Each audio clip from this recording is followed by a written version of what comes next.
Well, friends, today we are at a place called Bijapur.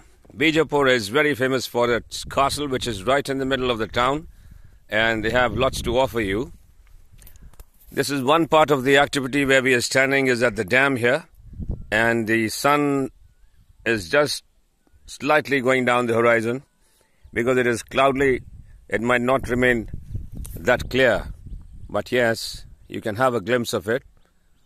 It has got a beautiful lake, a dam, and the people come here bathing and swimming, and it has got the fishermen as well sitting at the banks there. Although the camera hasn't got a very wide angle and a long lens, and therefore it is not that clear, but you can still see the people. They're walking up the mountain or up the hill where there's a little hut there. It also attracts migratory birds, and you can see down there they're sitting. It more looks like egrets and all, but that's not egret. It has got the Dalmatians.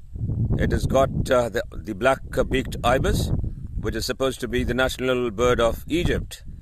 And all the way they migrate and come over here, and you can see them flying there as well. And since the water body is quite close, they also nest. You can see there's few sitting on the dry tree there. Can you see the dry tree? They are sitting there, and they have babies there in the nest. So once the babies are able to fly, that's when they leave the place. Otherwise, it's a responsibility of the mom and the dad to bring the babies up, just like the humans. The scenery is beautiful. One side you have the rugged terrain of the mountains, as here you can see. There it is. And on the other side you have the farmlands. That's a safari jeep down there. If anyone wants to come here, the accessibility is quite easy. You can drive, you can fly, you can take a train as well. Although Bijapur hasn't got an airport, but it is close to Udaipur, which is about 70 km from Udaipur. So not very far.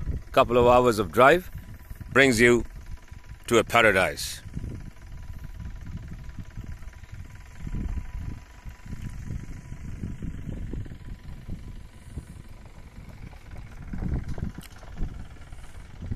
Beautiful sky, lovely sunset, beautiful people, and the surroundings are just charming.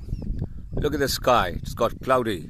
It's got clouds in it. It's gone cloudy because another 15 days or 20 days we might have the first pre-monsoon shower, which we experienced in Pushkar yesterday.